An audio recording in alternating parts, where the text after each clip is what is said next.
Vous ne restez pas tout le long. C'est-à-dire qu'à la moitié de l'émission, il y a un changement de plateau. Donc après, vous pourrez aller là, ou si vous avez un impératif, vous pouvez partir éventuellement. Mais voilà. Et donc après, il y a 3 autres invités qui vont rentrer à votre place, voilà, dont le professeur Belleuil.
Bonjour à tous, bienvenue dans votre émission Ensemble, c'est mieux, le magazine de la solidarité et du vivre ensemble sur France 3 Bretagne.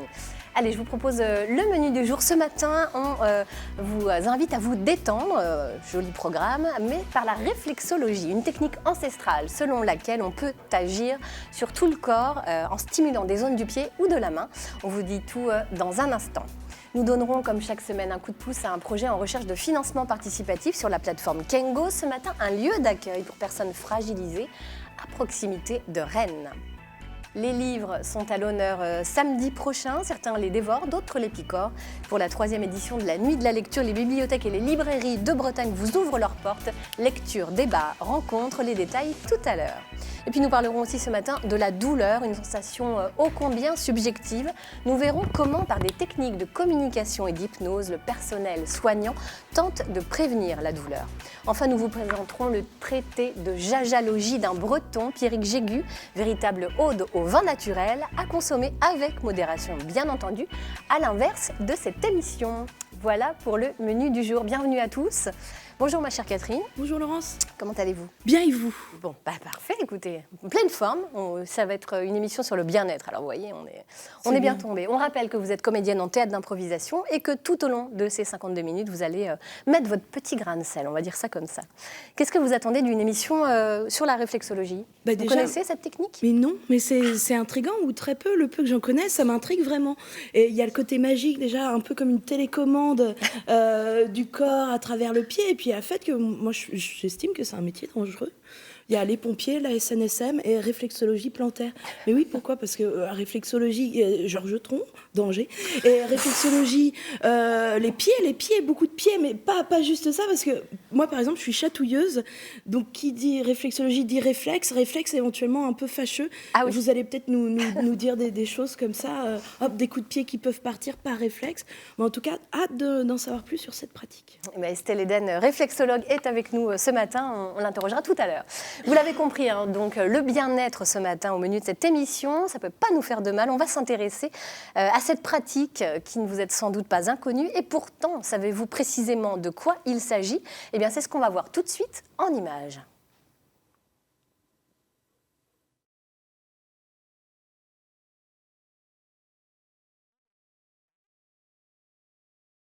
Ouais, on va arrêter l'enregistrement, ça va pas.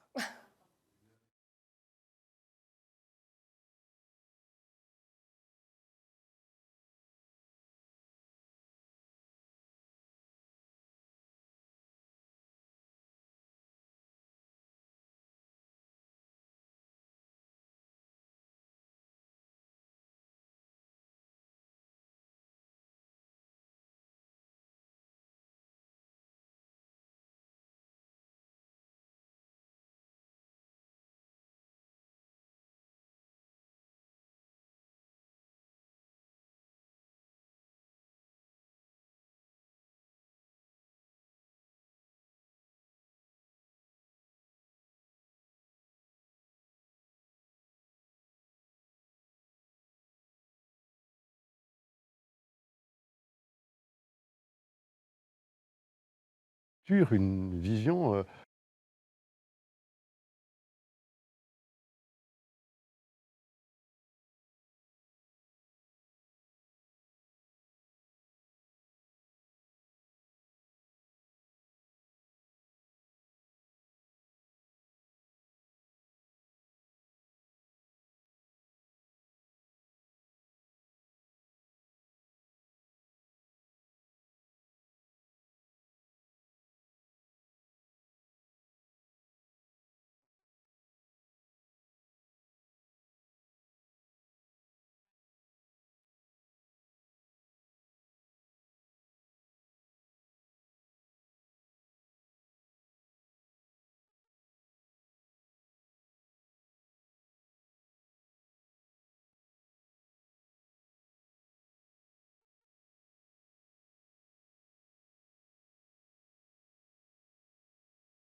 Bienvenue à vous, bonjour, bienvenue dans cette émission Ensemble c'est mieux, le magazine de la solidarité et du vivre ensemble sur France 3 Bretagne. Allez, je vous propose qu'on commence par le menu du jour. Ce matin, on va se détendre, quel joli programme.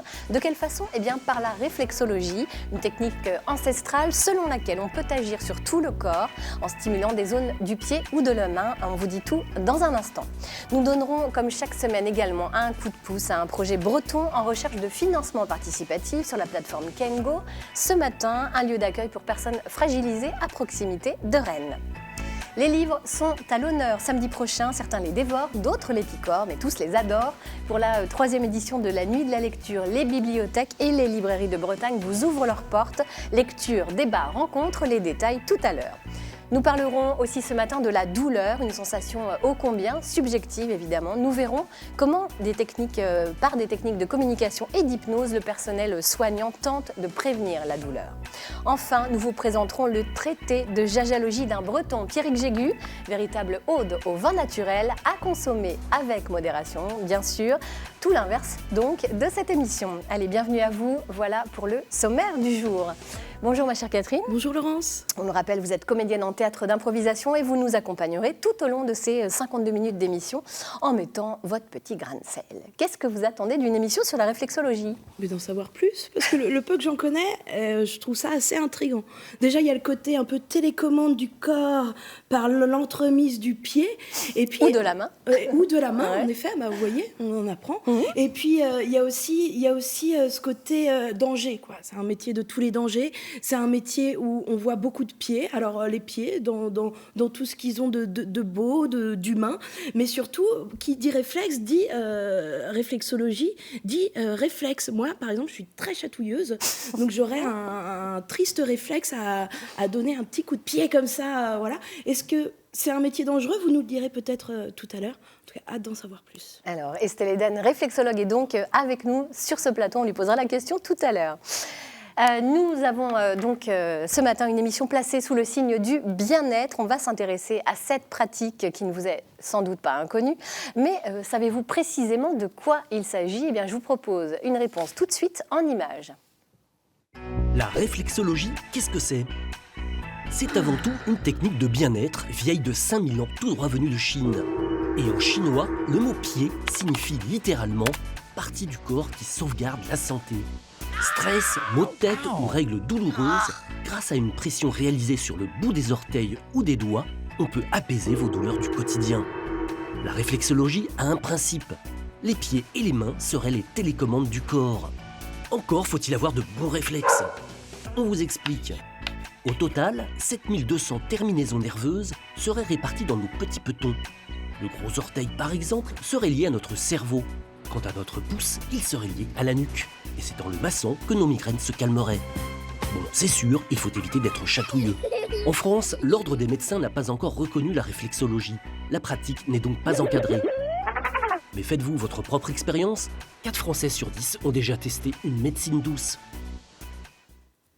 Estelle Eden, vous êtes réflexologue, membre de la Fédération française de réflexologie. Vous dirigez aussi un centre de formation à Tréfieux. C'est à mi-chemin entre Rennes et Nantes. On avait envie de vous demander d'abord, en petite mise en bouche, si vous aviez déjà testé la réflexologie sur vous-même ou vos proches. Oui, tout à fait. Alors, je l'ai testé sur moi quand j'avais des petites tensions, soit en automassage, soit effectivement en allant voir des réflexologues en prévention aussi. Je prends soin de moi comme ça. Et puis surtout, j'ai 4 enfants et depuis qu'ils sont tout petits, je leur fais de la réflexologie. Donc c'est vraiment une technique qui permet de les accompagner depuis qu'ils sont tout bébés, l'adolescence, et puis maintenant ils sont adultes. Donc, ça peut fonctionner sur tout le monde ou il y a vraiment des gens qui sont plus réceptifs à cette technique qu'à d'autres ? Certainement qu'il y a des gens qui sont plus réceptifs que d'autres. Il y en a qui seront plus réceptifs à l'acupuncture, d'autres à d'autres techniques. Mais globalement, l'état de bien-être que la réflexologie apporte est accessible pour tout le monde. Chacun doit trouver sa porte d'entrée. Comme oui, tout à fait. En essayant de moduler par rapport le travail par rapport aux besoins de la personne et de sa sensibilité. Bon, alors écoutez, avant d'en discuter un petit peu plus, on va tout de suite voir en image comment elle est pratiquée. Notre animateur Billy l'a découverte chez une réflexologue au sud-est de Rennes. Billy, c'est à vous. Bonjour Françoise. Bonjour Billy. Ça va bien? Ça va très bien, merci. Alors ce matin, je suis venue me faire chouchouter. Chez vous, vous êtes réflexologue, c'est ça? Tout à fait, je suis réflexologue depuis 2 ans. D'accord. Je suis installée depuis quelques semaines ici à Château-Giron. Ok, alors c'est quoi la réflexologie exactement? Alors la réflexologie plantaire, moi je travaille sur le pied, mais il peut y avoir aussi la réflexologie palmaire sur les mains, dans les oreilles, sur les yeux et faciale. Okay. Alors moi je travaille sur les pieds, on appuie sur des zones réflexes pour redynamiser le corps. D'accord. Les zones réflexes correspondent à des organes vitaux dans le corps. Donc sur le pied droit, on va trouver les organes qui se trouvent à droite et sur le pied gauche, on va retrouver les organes qui se trouvent à gauche, dans le corps. On vient vous voir parce qu'on a des symptômes ou autres, ou on va vous voir pour n'importe quel... Alors on peut venir me voir parce que on va bien, d'accord, mais qu'on a envie de booster son organisme quand même. Juste pour la détente, quoi. Juste pour la détente. On ne fait pas que de la détente, on prévient. Donc dans ce cas-là, c'est très bien de faire 2 séances dans l'année. Quand on ne souffre de rien. Non, quand on ne souffre de rien. Si on a une pathologie qui nous dérange, c'est bien de venir au début de cette pathologie plutôt que de la voir s'aggraver. Et il est nécessaire entre 2 et 5-6 séances si ce n'est pas trop méchant. Après, c'est en fonction de la pathologie et des douleurs qu'on peut Et j'avais une question, les champs d'application, c'est osseux ou ça peut être aussi les organes? Les organes, beaucoup les organes, les os, puisqu'on travaille beaucoup la colonne vertébrale, le diaphragme, et on va travailler tous les viscères. Bon, ben moi j'ai bien envie de tester. Eh bien on y va, on teste. Oh. Alors déjà, on est bien installé. Hein. Ouais, je mets un petit coussin cocooning, un petit coussin qui chauffe. Pas besoin de petite couverture supplémentaire. Je suis très bien comme ça. Bon. Alors Billy, de quoi souffrez-vous? Est-ce qu'il y a quelque chose qui vous dérange? Alors moi, j'ai plutôt des douleurs articulaires au niveau des cervicales et puis au niveau estomac et tout ça. Ouais. Avec les fêtes, on a un petit peu forcé. Donc Là, j'avoue que j'ai un peu de difficulté là-dessus. D'accord. Donc, en réflexologie plantaire, on travaille toujours sur les deux pieds. Donc, je commence par le pied gauche et je continue sur le pied droit. D'accord. Donc, je fais toujours une petite relaxation d'une dizaine de minutes pour que mes mains découvrent vos pieds et que vous appréhendez mes mains, de façon à avoir le ressenti de mes mains sur vos pieds. Donc là, je passe sur le pied. Et donc, je vois que là, il y a une petite image avec le pied. Notre pied, en fait, correspond à tout le corps entier. Voilà, exactement. Mais c'est impressionnant. C'est quoi, des terminaisons nerveuses? Des terminaisons nerveuses, tout à fait. Ah ouais. Voilà.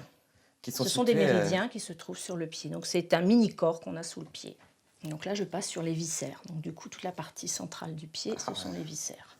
Donc, peut-être qu'il peut y avoir des petits points douloureux.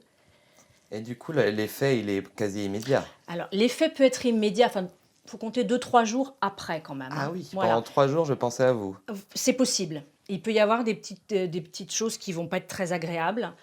On dégage on dégage le pied, donc il peut y avoir des petites réactions derrière. Donc des petites réactions pas toujours très agréables, des maux de tête, surtout là si on travaille les cervicales. Il peut y avoir des petits maux de tête. Mais ça veut dire que ça travaille. Ça travaille. C'est très bien. Moi j'aime bien quand les gens me disent derrière, j'ai eu ci, j'ai eu ça, c'est très bien. C'est impressionnant de se dire que dans le pied, là, il y a tous les organes. Tout à fait. Et nous, à la maison, on peut se faire des petits massages. Alors on peut se faire des petits massages. C'est pas très, faut être très souple quand même. Hein. Oui, c'est vrai. Non, mais avec son partenaire. Oui, bien sûr, sans aucun souci. On peut se faire des petits massages. Après, moi, je fais des petites reptations. D'accord. C'est pas toujours évident à faire. Voilà. Il y a une formation quand même. Voilà, il y a la formation. Ah, là, on sent que directement, le traitement commence. C'est plus la même chose. Ah, dis donc. ça fait un peu plus mal. Hein. C'est impressionnant. Donc là, c'est la colonne vertébrale. Ah ouais. Sur le côté comme ça, Et là, on arrive sur les cervicales. Ok. Donc il y a 7 vertèbres cervicales. Donc, sur le côté du pouce, là. Voilà. On ressent vraiment, en fonction du pied, là où vous appuyez. Les petites tensions qui peuvent... C'est bluffant. Hein. Bon, bah écoutez, Françoise, merci beaucoup. Bah de rien. La réflexologie plantaire, j'ai testé. Je peux vous dire que c'est un moment très agréable. Ce qui est impressionnant, c'est de se rendre compte que dans le pied, il y a tout le corps. Tout à fait. On a bien compris que c'était un complément de thérapie et on est là juste pour passer un bon moment. Moi, ça a été vraiment un moment très agréable. Moi, je vous laisse et on retourne travailler sur l'estomac, on a dit. Allez, à plus tard. Merci, Billy. Merci Billy. Je crois qu'il va s'endormir. Hein. Vous en pensez quoi? Ouais, à mon avis, oui. C'est assez bluffant quand même, Estelle Eden, de se dire que finalement, tout le corps humain se retrouve sous la... C'est étonnant quand même. Oui, tout à fait. C'est une technique empirique où en fait on observe que sous le pied, on a des zones qui sont aussi fines qu'une tête d'épingle, même plus fines, et que à travers, donc le réflexologue doit d'abord les détecter et ensuite libérer ces tensions pour pouvoir libérer ce qu'on appelle le principe d'autorégulation, un principe qui permet au corps de s'équilibrer. Donc ça veut dire qu'il faut que vous soyez extrêmement précise. Tout à fait. Comment on apprend ces gestes ultra précis? Alors, quelquefois, ça peut mettre de 6 mois à 1 an pour apprendre vraiment cette détection de zones réflexes et de savoir quelle technique appliquer. Parce qu'on ne va pas partir sur du systématique, on doit adapter notre technique. Parce qu'il y a plusieurs techniques en réflexologie. Tout à fait. Vous les combinez en fait. Tout à fait. On les combine pour pouvoir nous adapter le plus justement aux besoins de la personne. Alors ça veut dire que ça repose par exemple sur des méridiens différents Alors ce n'est pas des méridiens différents, mais on va quand même utiliser des principes de philosophie chinoise en adaptant notre technique par rapport aux besoins qui est définie par la philosophie chinoise de l'organe. Donc une technique plus ou moins dynamique en fait. Voilà, ça ne repose pas sur les mêmes principes que l'acupuncture. Non, par contre, non. Pas pour moi. C'est un gros débat, mais voilà. D'accord. Quels sont les effets selon vous, les effets bénéfiques de la réflexologie? Le premier effet de la réflexologie, c'est d'amener un état de bien-être, donc diminuer les tensions qui sont liées au stress. Donc à partir de là, on va avoir une diminution de la nervosité, l'anxiété, et donc meilleur sommeil, meilleure digestion, diminution des troubles musculaires. Voilà, c'est assez vaste. Cercle vertueux, comme on dit.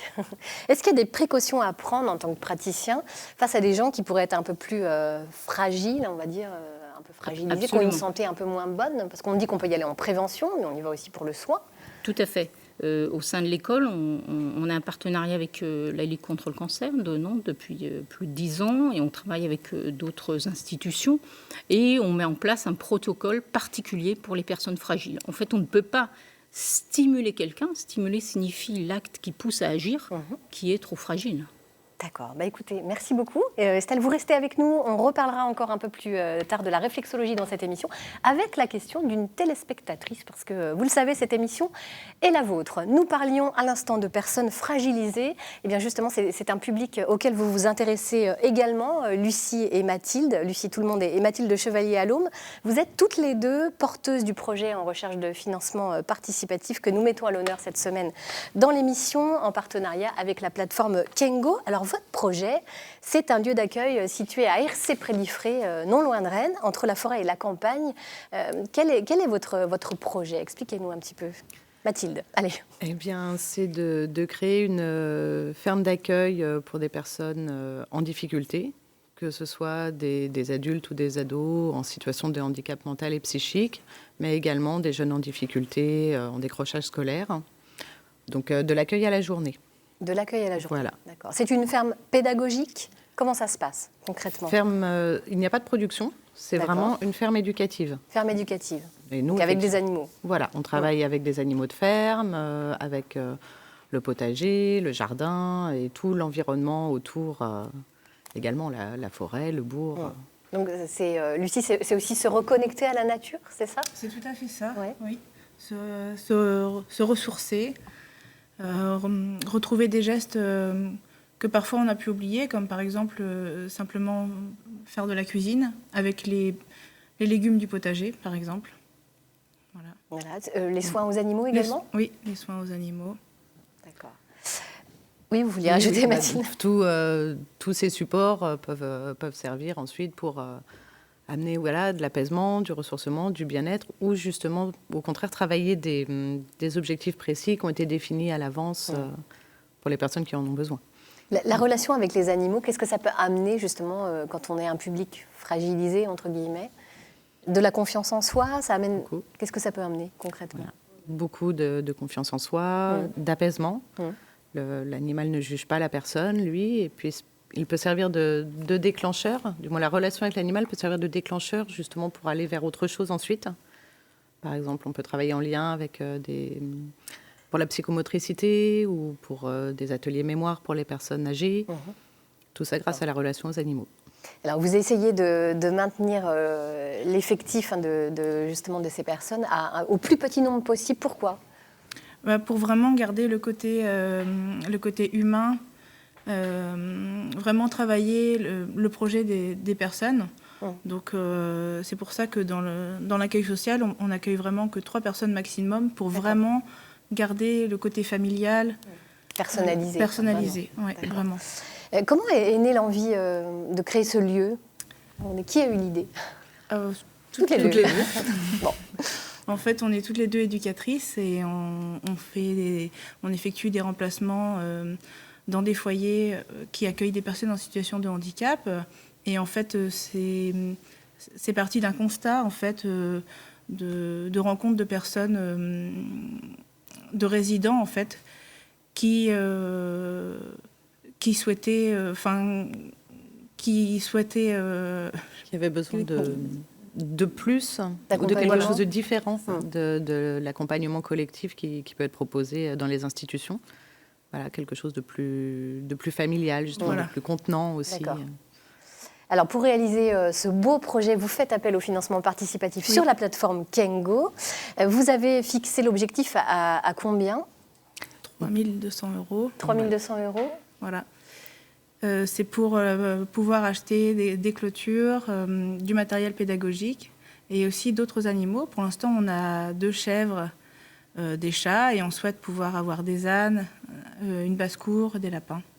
Très bien. Voilà. Écoutez, alors il reste 13 jours, c'est ça, jusqu'au 28 janvier, vous pouvez participer à ce projet, sachant que vous avez quand même déjà collecté 2 430 €, donc c'est pas mal déjà. Oui. Il manque quoi, 25% pour pouvoir aller au bout de ce projet? C'est ça. Voilà, mais on va faire appel à la solidarité des Bretons qui nous écoutent. Il suffit d'aller sur la plateforme kengo.bzh et on retrouve ce beau projet de la ferme de la Boule d'Or. C'est à Hercy-près-Liffré, on le rappelle, dans les environs de Rennes. Qu'est-ce que vous en pensez, Catherine, d'un projet comme celui-ci ? Prêchez une convaincue. Il faut participer pour que vous y ayez. Mais je vous souhaite d'avoir un petit chien aussi, parce que vous avez des petits chats. Mais je vous souhaite d'avoir un petit chien. J'ai oublié de préciser qu'on a un gros chien. Mathilde a son propre chien. Il fallait le dire. Participer. Et peut-être que vous pourrez avoir un âne aussi. Ça, c'est important. Oui. Non, mais il y a des choses magiques avec les animaux. Le contact avec les animaux et tout. Très beau projet. En tout cas, félicitations. Merci. Et puis, sachant que vous avez adhéré également au réseau Accueil Paysan. Oui, tout à fait. Qui nous soutiennent. De manière très importante. Donc, tout ce qui est cultivé est biologique et dans l'esprit en tout cas du biologique. Bravo à vous en tout cas, on vous souhaite bonne chance pour cet appel au financement participatif. Merci. Estelle, c'est une démarche qui vous touche, cette démarche Oui, je trouve ça tout à fait intéressant dans la mesure où ça s'inscrit dans un travail global de relations à travers un environnement plus large que le simple foyer, mais vraiment un environnement naturel. Donc, je trouve ça vraiment très, très intéressant. Bravo. On va revenir avec vous à la réflexologie puisque c'est la thématique abordée aujourd'hui dans Ensemble, c'est mieux. Vous savez, vous avez la possibilité, vous, téléspectateurs, d'interroger nos invités. Eh bien, ce matin, nous avons une question de Françoise de Lannion. On vous rappelle, si vous aussi vous souhaitez poser une question, c'est l'adresse bretagne@ensemblesetmieux.fr, le numéro de téléphone qui s'affiche sur votre écran ou bien également la page Facebook Ensemble, c'est mieux sur France 3. On écoute la question de Françoise à laquelle répondra Estelle. Bonjour, Françoise de Lannion, je suis praticienne en énergétique chinoise et en magnétisme. Je voudrais savoir pourquoi la législation en France est si compliquée avec mes collègues réflexothérapeutes et pourquoi il devient vraiment de plus en plus compliqué d'exercer en France alors que plein de pays s'ouvrent aux médecines alternatives. Merci. Ah bien voilà une question extrêmement concrète.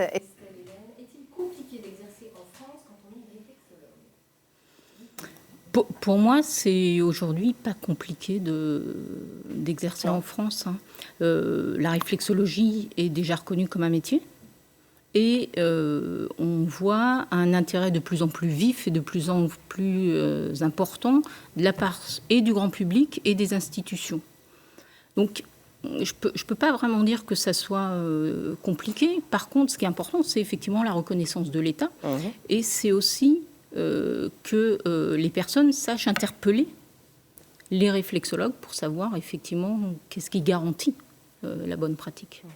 Vous êtes membre de la Fédération française de réflexologie. Ça veut dire que les téléspectateurs, par exemple, qui souhaiteraient trouver un praticien, j'allais dire agréé, mais enfin en tout cas, on peut aller. Il y a un annuaire sur le site de la Fédération française de réflexologie ? Tout à fait. Donc, il y a un annuaire sur le site de la Fédération. La Fédération est garante d'une certaine formation, donc de certaines compétences. Ça, c'est une première chose. Deuxième chose, on peut interroger son réflexologue sur combien de temps ont duré ses études. Ça, c'est important aussi. Des formations de quelques week-ends, ça me semble un petit peu léger. Et puis après, est-ce que le réflexologue a fait un stage pratique ? Dans quelle institution ? Est-ce qu'il y a eu un travail de réflexion sur sa propre pratique, du genre mini-mémoire ? Ça, c'est vraiment des éléments qui peuvent garantir que votre réflexologue est quelqu'un de compétent. L'interpellation de Françoise que l'on a entendue tout à l'heure soulève aussi une autre question. Quelle est la place pour les approches thérapeutiques différentes de la médecine traditionnelle aujourd'hui ? Est-ce que c'est une place un peu trop petite selon vous ? Oui, absolument. Je pense qu'en France, c'est marrant, mais le bien-être est vraiment réduit à un espace qui est l'espace réservé des vacances ou quand j'aurai le temps, en fait. C'est pas, le bien-être n'est pas encore une approche de prendre soin de soi qui est intégrée dans le quotidien. Ce qui est à mon avis bien dommage parce que le fait d'être bien permet d'avoir de meilleures relations au monde, que ce soit au sein de la famille, au sein du travail ou socialement également, et aussi permet au corps d'avoir des capacités de résistance plus importantes aux éléments stressants qui peuvent nous venir de l'environnement. C'est culturel en France peut-être ? On sépare encore peut-être trop le corps et l'esprit ? C'est ça la problématique ? Je pense. Donc moi, j'ai fait mes études en Israël. Je suis pas mal aux États-Unis où je connais un peu ce qui se passe en Europe. Et effectivement, en France, c'est très étonnant, cette approche du corps qui est très, très cantonnée, en fait. Bon, bah écoutez, merci. Ah, Catherine, vous voulez réagir ? Oui, et en même temps, c'est vrai, moi je suis convaincue, mais c'est vrai que là, comme on l'a entendu dans le sujet, venir en bonne santé et repartir avec un mal de tête, c'est quelque chose dont les gens sont pas encore complètement habitués à ça. C'est vrai. Et c'est une culture, il faut essayer, je pense, parce que vu l'état dans lequel a fini Billy, on a envie d'essayer. Vous avez jamais testé, vous, encore ? Non, je suis chatouilleuse. Ah bah oui, c'est vrai. Bah oui. Oh là là. Et vous, Lucie et Mathilde, vous aviez déjà testé la réflexologie ? Non. Bon, bah voilà. Vous voyez ce qu'il vous reste à faire. C'est ça. Allez tester cette réflexologie. Merci beaucoup, Estelle Eden, d'avoir été à nos côtés. Merci, Lucie. Merci, Mathilde. Connaissez-vous les audiolivres, les unes et les autres ? Oui. Eh bien, écoutez, je vous propose qu'on découvre tout de suite.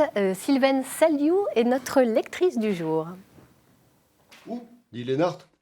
Julia fit un geste à travers le pare-brise. Je le vois, dit-elle. Là-bas, dans ce champ, il est à terre. Lénart se pencha en avant. Jean-Charles Badin s'applique. C'est un polar qu'il enregistre depuis quelques jours.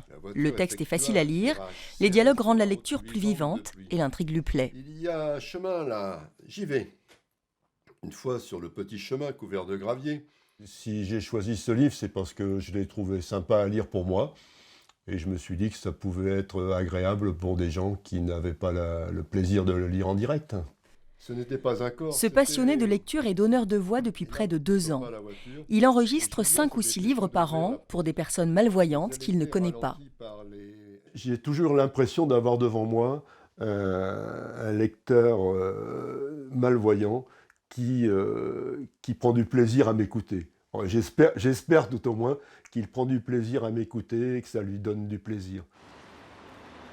André vient faire le plein de livres à la bibliothèque sonore de Vitré. C'est son petit plaisir depuis qu'il a perdu la vue. Bonjour. Je ne peux plus lire. Et j'aimais lire avant, donc maintenant écouter avec les donneurs de voix, c'est bien. On écoute les livres. Oui, c'est pas mal. La France mystérieuse de Pierre Bellemare. Il préfère les romans policiers, Georges Simenon ou Fred Vargas. Mais justement, Vargas, vous en avez pas eu d'autres Faut nous demander. Ouais. Tu les as tous lus. Faut nous demander. Il y en a 7, je crois. Oui, est-ce que vous pouvez contacter les autres bibliothèques Bien sûr, ouais. Ah, d'accord. Il y a des dizaines de milliers de livres. Oui, oui. André n'aime pas toujours les voix, mais la bibliothèque sonore lui permet de retrouver le plaisir de l'évasion grâce aux livres. Écouter un livre, eh bien oui, c'est possible. Hélène Belleuil, Pierrick Jégu et Bruno d'Artigenave nous ont rejoints. Bonjour à tous les trois. Bruno d'Artigenave, vous êtes conseiller livre et lecture à la DRAC de Bretagne et vous êtes venu nous dire que samedi se tient partout en France la 3e édition de la Nuit de la lecture. On parle beaucoup en ce moment de vivre ensemble, il est au cœur de notre émission, vous le savez, et au cœur aussi du grand débat national lancé ce mardi. Est-ce que le livre est un outil au service du vivre ensemble ? Je dirais plus que jamais, parce que notamment les bibliothèques ont beaucoup évolué. Avant, c'était des lieux calmes, où il ne fallait pas parler, où il fallait se concentrer, il fallait chuchoter comme dans une église. Et aujourd'hui, c'est un lieu convivial. Elles sont extrêmement modernes, confortables, avec de multiples supports d'information, avec beaucoup d'activités proposées. On peut aller voir une exposition, écouter, rencontrer un auteur. Donc, c'est devenu un lieu de vie. Et plus que jamais, et je sens beaucoup, notamment chez les maires qui ont des projets de bibliothèque, ce souci d'avoir un lieu convivial qui réunit ses habitants. Alors la 3e édition de la Nuit de la lecture, c'est donc ce samedi. Bibliothèques, médiathèques, librairies ouvrent leurs portes. Le thème cette année, c'est tous lecteurs. Est-ce que ça veut dire qu'il y a encore beaucoup de travail à faire finalement et du monde à convaincre encore ?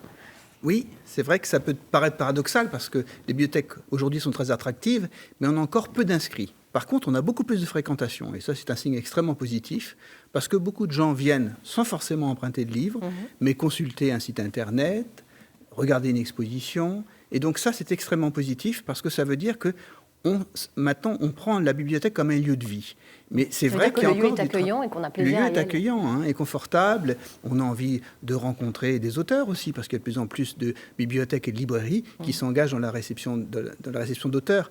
Mais c'est vrai qu'il y a encore du travail. On sait très bien qu'il y a un certain nombre de personnes qui ne lisent pas beaucoup. Et là, il y a toujours un travail qui est considérable. Mais là, il y a une action qui est très forte menée par les collectivités locales avec le soutien du ministère, notamment en direction des jeunes, puisqu'on sait que ce sont les lecteurs de demain. Et là, il y a quand même beaucoup d'actions qui sont menées en direction des jeunes, un lien avec les écoles qui est extrêmement fructueux. Pourquoi si peu d'inscrits dans les bibliothèques? Est-ce que c'est la barrière du prix?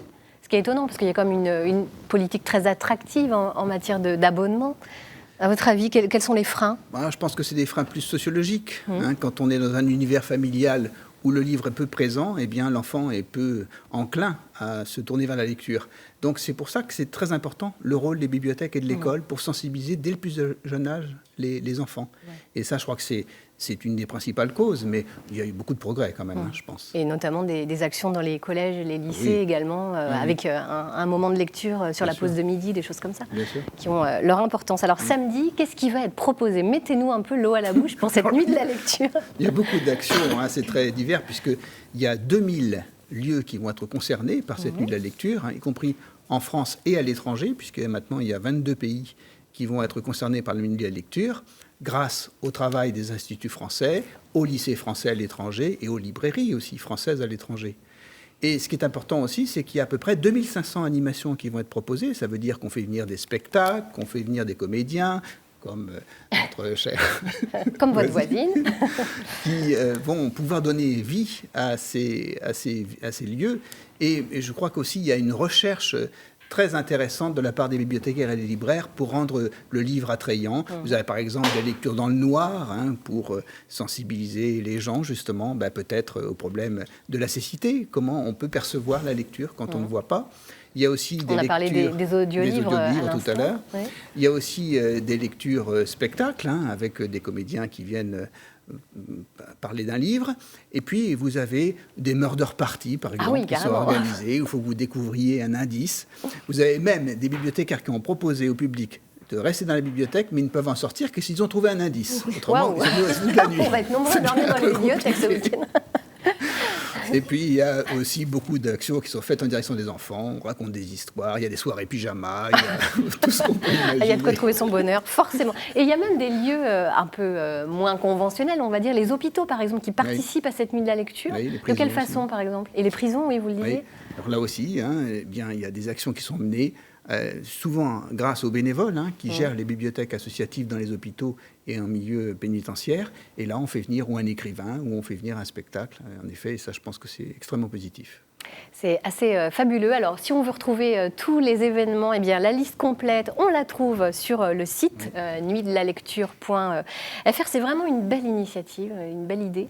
Je trouve que c'est une très bonne idée. Il y avait la nuit des musées. Oui. On ne faisait rien pour la lecture. Et bien aujourd'hui, c'est fait. C'est la 3e édition. C'est formidable. Et ça s'adresse à tout le monde. Petits et grands. On peut y aller en famille. Et bien sûr, c'est gratuit, évidemment. Catherine, vous serez présente, vous, lors de la nuit de la lecture? J'y serai, j'y participe sous les traits du personnage. En pyjama ou pas? En pyjama, a priori, oui. J'espère qu'on va pouvoir sortir de la bibliothèque quand même en soirée. Vous nous la rendez, parce que là, on en a besoin quand même. Assigné à la passerelle, à la médiathèque d'Assigné, sous les traits du personnage Suzanne Poche. Donc l'idée, pareil, c'est de passer un petit moment convivial. Et normalement, les gens pourront sortir de la bibliothèque. Vous êtes sûre? Oui, on va voir, on ne sait jamais. Amenez vos pyjamas quand même. Eh bien, c'est noté. Vous retrouvez Catherine Bossard donc à la médiathèque d'Assigné en Ille-et-Vilaine.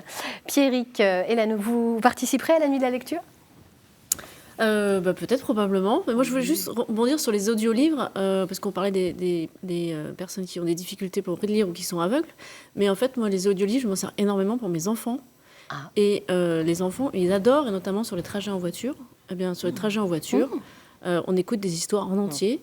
Et les enfants adorent. D'abord, ils sont calmes, c'est un avantage. Et l'autre chose, c'est que c'est eux qui demandent. Ils adorent écouter des histoires. Donc, suivant la durée du trajet, on peut avoir une histoire en entier, un livre en entier, sur toute la durée d'un trajet en voiture. Et c'est vrai que c'est extrêmement agréable.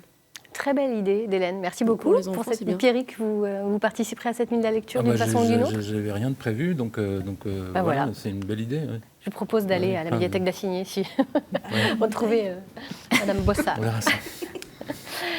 Alors, la lecture, ça nous apporte du bien-être. On va maintenant parler d'un autre aspect, la douleur. Bien, voilà, là, il faut aussi chercher une façon de l'apaiser. Alors, ça peut être par le livre, parfois, mais ça peut être aussi par d'autres techniques. Docteur, vous êtes professeur en anesthésie et réanimation au CHU de Rennes. On va s'intéresser justement à cette sensation subjective, parce que c'est bien de ça qu'il s'agit, la douleur, c'est ça, c'est subjectif? Bien, la douleur, c'est une perception subjective complètement, puisque c'est différent chacun d'entre nous. Et en fait, pour essayer d'expliquer là, le concept, on peut se baser sur c'est un vieux proverbe asiatique qui dit que la douleur est inévitable, mais la souffrance ne l'est pas forcément. Et donc, c'est intéressant comme notion. Voilà. Ouais. C'est-à-dire que donc moi, je suis anesthésiste, donc je vous parlais plutôt du contexte que je connais, c'est-à-dire après une chirurgie.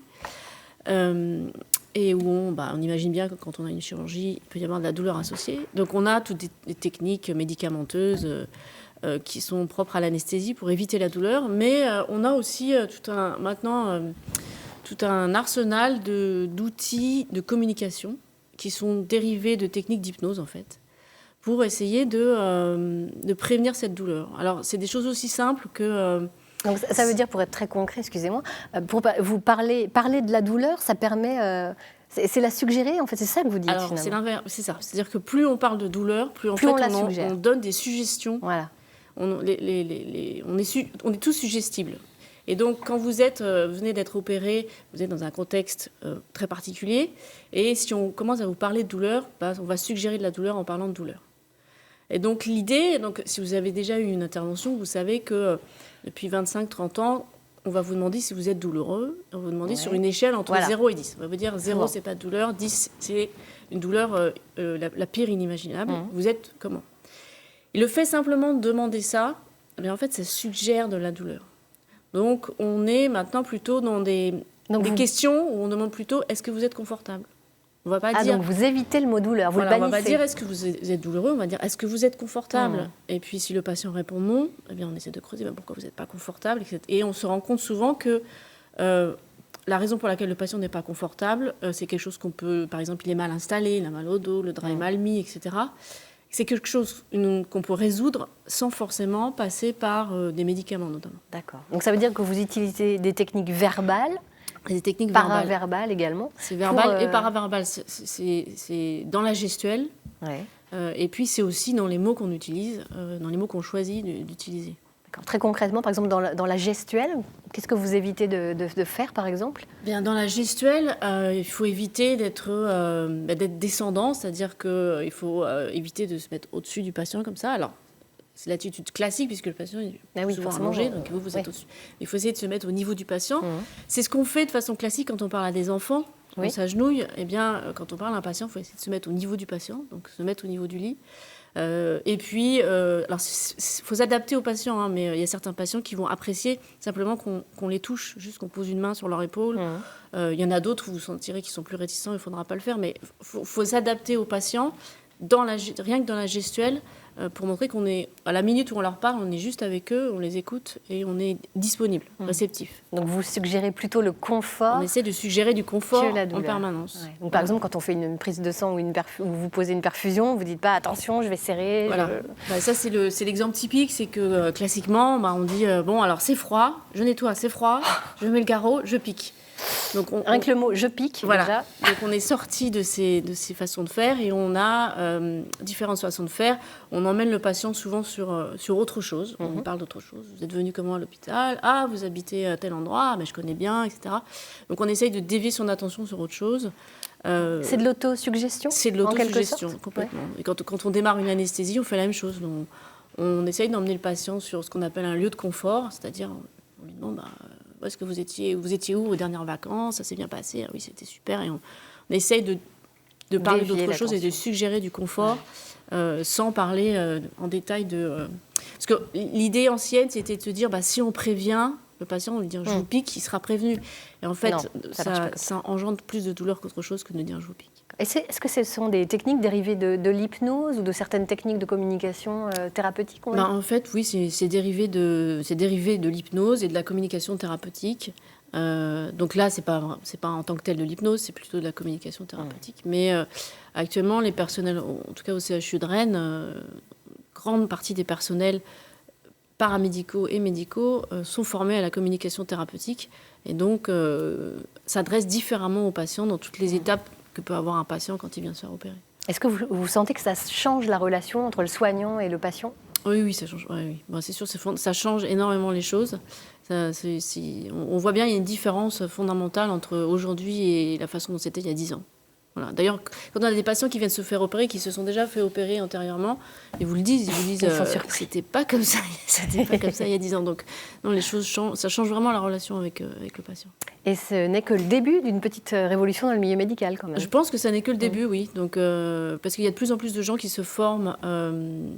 La communication thérapeutique, c'est plus développé, mais il y a aussi l'hypnose, c'est l'étape d'après.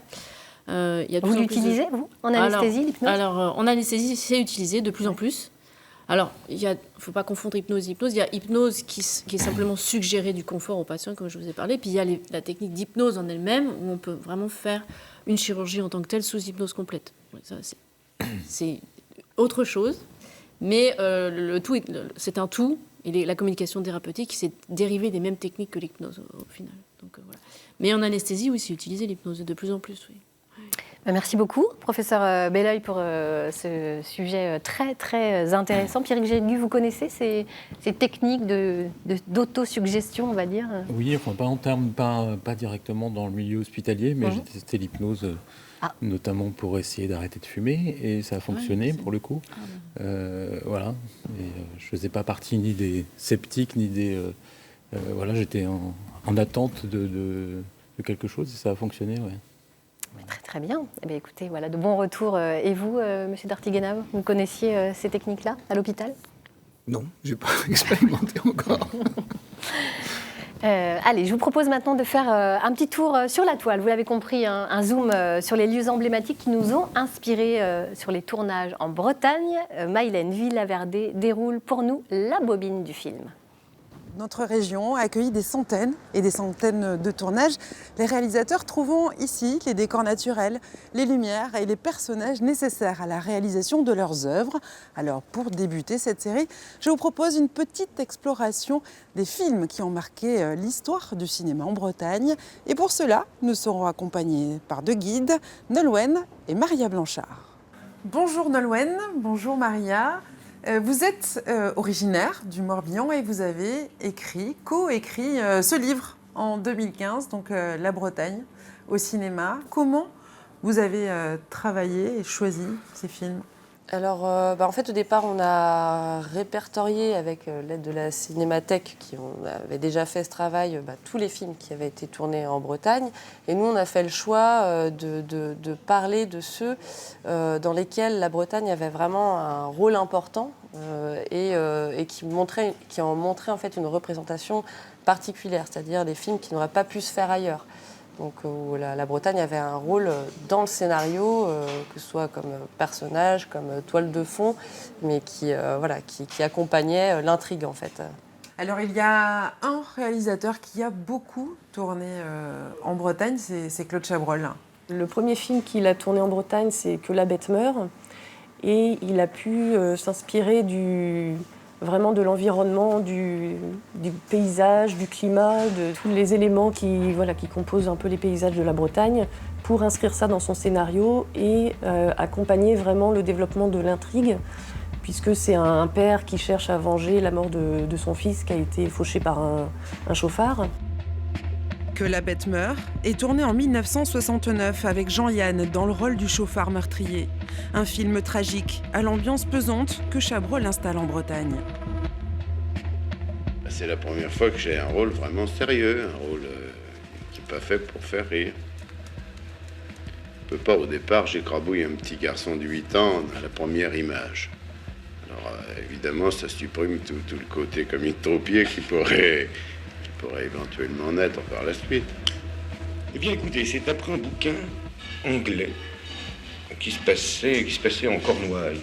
Alors, comme je l'ai adapté, on l'a adapté sur la France, on a immédiatement pensé à la Bretagne, avec Gégoff qui est le scénariste, et comme il connaît très bien lui la Bretagne, un peu moins bien que lui, mais que j'avais fort envie de la connaître davantage, je me suis dit, après tout, c'est la meilleure idée possible. Alors on n'a jamais songé le tourner ailleurs qu'en Bretagne, on va dire. Au total, Claude Chabrol va réaliser 7 longs métrages dans la région, dont Le Fantôme du Chapelier, tourné en 1982 à Concarneau avec Michel Serrault et Charles Aznavour, ou encore La Cérémonie en 1994 à Saint-Malo avec Sandrine Bonner et Isabelle Huppert. Chabrol sait mettre à profit le climat et les paysages bretons qui ont toujours servi l'intrigue de ses films. Les côtés un peu brumeux, les paysages escarpés, où finalement n'importe qui peut déraper à n'importe quel moment et on ne sait jamais si c'est un meurtre, un accident. Et donc Chabrol arrive bien à mettre en avant ces aspects-là de la Bretagne. Il y a un autre réalisateur qui a pas mal tourné en Bretagne, c'est Emmanuel Poirier. Oui, c'est ça. Il a tourné 3 films en Bretagne. En général, ces films sont des road movies. Donc c'est-à-dire qu'il y a vraiment l'idée de la route, de vivre des histoires dans des petites villes. Ça peut être des villes de la côte aussi. Et puis de traverser la Bretagne de ville en ville, en fait. Et à chaque fois, on vit des histoires différentes. Ça fait évidemment évoluer les personnages. J'ai un rapport personnel, affectif avec la Bretagne. Comme je mets beaucoup de moi dans mes films, je mets aussi ma vision de la Bretagne, de ce que je ressens. C'est là où je m'exprime bien, où je me sens bien, où je situe bien les histoires que j'ai envie de raconter. On n'a pas pour très longtemps. De nombreux réalisateurs sont venus tourner en Bretagne pour son littoral. Le littoral breton est très présent dans les films tournés en Bretagne. Je pense notamment à L'Équipier, qui est un film qui a été tourné à Ouessant.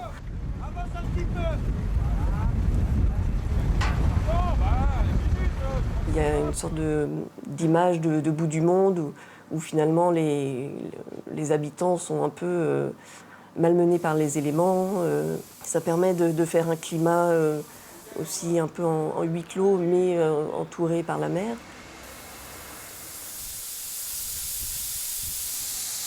Un des premiers réalisateurs qui a mis en image la mer et la côte bretonne, c'est Jean Epstein. Lui, il a fait une sorte de travail ethnographique où il a vraiment passé du temps avec les habitants. Il a souvent même embauché des amateurs qui n'étaient pas spécialement comédiens pour jouer dans ses films. Et donc il arrive à bien retransmettre le mode de vie des habitants, leurs difficultés, en mettant vraiment en valeur la région. De même qu'autrefois, le Breton édifiait sa maison en bois, aujourd'hui encore, parfois, il construit lui-même sa barque.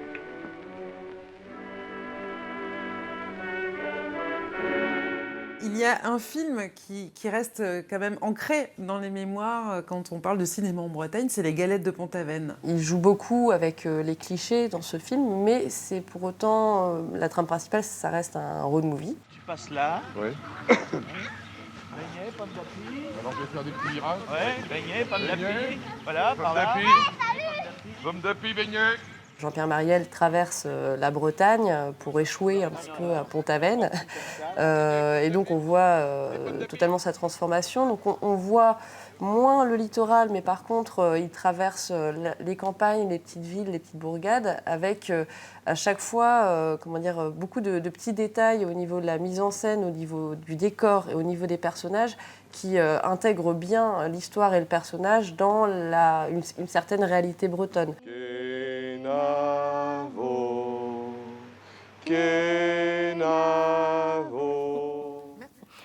De Kenavo à Yernemat, il n'y a qu'un pas. À la vôtre, Pierre Guégu, on pourrait dire ça comme ça. Oui. Vous êtes l'auteur du traité de jajalogie publié aux éditions 180 degrés. On a envie de vous demander comment est venue l'idée de ce livre qui décrypte les fondamentaux du vin naturel. Alors pour être franc, c'est une idée partagée avec donc l'éditeur Éric Fesneau. Moi j'ai l'impression que quand les gens boivent du vin, ils boivent le vin, mais ils oublient un peu qu'on boit aussi une démarche. Et pour faire du vin, il y a plusieurs démarches. Il y a la démarche conventionnelle. Et nous, on a un attachement particulier à la démarche, la grande famille des vins bio et nature. Alors expliquez-nous un peu la différence entre bio, biodynamie, vin naturel, parce qu'aujourd'hui, il y a quand même une palette... Oui, alors ils ont tous un objectif commun, c'est de faire du vin avec du raisin. Ça, c'est la base. Et qu'avec du raisin, parce qu'on peut... Il y a tout un tas de produits qu'on peut rajouter à la fois dans les vignes et surtout en vinification. Et donc, cet objectif-là entre les bio, les biodynamiques et les natures, en fait, les natures sont des gens qui travaillent forcément en bio. Tout ce petit monde-là travaille en bio dans la vigne. D'accord. Voilà, donc pas d'herbicides, pas de pesticides, pas tous ces produits un petit peu chimiques et dangereux. Et ensuite, l'idée, c'est de respecter au mieux la vendange et de surtout pas la travestir, c'est-à-dire de manipuler le moins possible le vin en cave. et de ne pas ajouter de produits qui rajouteraient en fait des filtres entre le vin et le terroir. On parle toujours de vin de terroir, mais plus on met des produits, plus on met de filtres entre le vin et le terroir, donc moins on le ressent, quoi. Alors, au cœur de toutes les préoccupations, on parle des sulfites. Alors, oui. Le vin en contient, on va dire, naturellement, produit naturellement. Expliquez-nous un petit peu ce que c'est que ces sulfites. Alors, les sulfites, c'est des antioxydants, antibactériens, un peu tout. Donc, c'est un petit peu le dernier produit dont les natures ont du mal à se séparer. Ils y parviennent parfois, certains tout le temps. C'est plus facile dans certaines régions que dans d'autres. Il faut aussi que le raisin soit assez équilibré pour pouvoir s'en passer. Voilà, l'idée, c'est d'en mettre le moins possible et d'arriver, si possible, à ne pas en mettre du tout. Voilà, auquel cas, on parle de vin complètement nature. C'est ce qui est assez rare, des vins totalement nature. Oui, ce qui est assez rare. Après, je pense qu'il y a beaucoup de vignerons qui tendent vers ça. Et cet objectif-là est beau et noble. Et donc je pense que déjà, il faut considérer ceux qu'on met très peu comme faisant partie de cette philosophie nature intéressante, quoi. Ça vous énerve quand on dit ouais, mais tout ça c'est des vins de bobo. Ça vous énerve beaucoup même. Oui, ça m'énerve parce que avant tout c'est des vins qui sont faits dans la vigne par des vignerons main calleuse qui s'échinent à travailler, qui s'acharnent à travailler en bio. C'est des prises de risque tout ça, donc faire passer ces vins-là pour une espèce de mode un peu éphémère réservée aux habitants du 11e arrondissement à Paris. Ça m'agace un petit peu, parce que ces vins-là naissent dans la vigne et pas dans les vitrines des cavistes ou des bars à vin, quoi. Alors, ce que vous essayez de faire comprendre dans ce livre, c'est quoi? C'est que finalement, il n'y a pas que l'AOC qui compte, il n'y a pas que l'appellation d'origine contrôlée, je vais y arriver, ni la région, mais c'est le travail du domaine, le travail du vigneron que vous voulez mettre en avant. Voilà, je pense que l'échelle de vérité d'un vin, elle se situe au niveau du domaine, au travail qui est fait par le vigneron sur ce domaine, à la connivence qu'il entretient avec son terroir, et à la connaissance comme ça qui petit à petit en acquiert. Je pense que c'est ça qu'il faut comprendre, c'est-à-dire qu'il n'y a pas, on peut pas. Moi, je suis toujours un petit peu étonné quand on me dit j'aime pas le Beaujolais ou j'aime beaucoup le Saint-Émilion. Pour moi, ça ne veut pas dire grand-chose parce que on peut avoir deux domaines voisins, quelqu'un qui travaille très bien et le voisin qui travaille un peu moins bien. Donc voilà, je pense que la seule échelle de vérité, c'est vraiment le travail qui est fait au domaine, quoi. Alors souvent, on parle de non-interventionnisme sur les vignes. En fait, les gens essayent d'être le plus fidèles possible, évidemment, à la vendange. Mais en fait, c'est une exigence, c'est une surveillance de chaque instant. C'est-à-dire que c'est pas parce qu'on fait du vin naturel qu'on se tourne les pouces toute la journée et qu'on attend que ça pousse tout seul. Non, bien au contraire. Alors déjà, il y a un travail extrêmement rigoureux à la vigne pour pouvoir rentrer la vendange la plus équilibrée possible, qui peut, elle, justement, supporter une vinification non interventionniste, entre guillemets. Parce que certes, on n'intervient pas en brutalisant le vin, en ajoutant des produits, mais c'est une surveillance de tous les instants, une rigueur en termes d'hygiène. Voilà, donc j'ai envie de dire que ces vignerons-là font les choses dans l'ordre. D'abord, un travail énorme à la vigne pour pouvoir rentrer la vendange la plus convaincante, la plus équilibrée possible, de manière à pouvoir se passer ensuite de toutes les béquilles œnologiques. Très bien. Écoutez, vous rendez un bel hommage, en tout cas, à tous ces vignerons qui travaillent bien, à consommer avec modération, bien entendu. Et puis, c'est très pratique, parce que vous donnez en plus des cartes des principales régions viticoles, avec quelques bons domaines, bonnes adresses, quelques conseils. Voilà. C'était compliqué de faire un petit best-of de domaines, mais on l'a fait en oubliant d'autres qu'on adore aussi, parce qu'il y a de plus en plus de vignerons qui travaillent très bien un peu partout. Il y en aura un tome 2 peut-être. J'espère. Voilà. Le traité de jajalogie de Pierrick Jégus est donc publié aux éditions 180 degrés. Vous connaissez les vins naturels, Catherine? Oui, avec modération, bien sûr. On parlait d'antidouleur aussi. Non, mais c'est ça aussi, c'est le sens qu'on donne à ce qu'on boit. Et puis, souvent, il y a des histoires. C'est qu'en plus de la bouteille de vin naturel, on va justement vous livrer une histoire, parfois des péripéties du vigneron, des choses comme ça. Donc, oui, c'est un joli monde. Et puis, j'invite tout le monde à au moins goûter, tremper ses lèvres. Et puis, découvrir l'univers, c'est joli. Oui, effectivement, le vin est fait par les vignerons et pas forcément par ceux qui le boivent, ou en tout cas, ils tentent de... Non, mais c'est bien, c'est vertueux tout ça. Enfin, ceux qui le boivent permettent aux vignerons de continuer à en faire. Et Voilà, donc il faut continuer dans ce sens-là. Exactement. Merci beaucoup à tous d'avoir été à nos côtés. En vue d'une prochaine émission, nous attendons vos témoignages sur le don du sang. Si vous êtes un donneur régulier, quelles sont vos motivations? Eh bien, vous pouvez nous faire part de vos réactions sur l'adresse qui s'affiche bretagne@ensemblec'estmieux.fr, le numéro de téléphone ou sinon la page Facebook Ensemble c'est mieux sur France 3. Eh bien voilà, on arrive déjà au terme de ce magazine. On se retrouve demain, mercredi. On parlera entre autres des plantes dépolluantes, de mode éthique et des compagnons du devoir. On vous souhaite une très belle journée sur France 3 Bretagne. Dans quelques minutes, place à votre journal régional. Kenavo.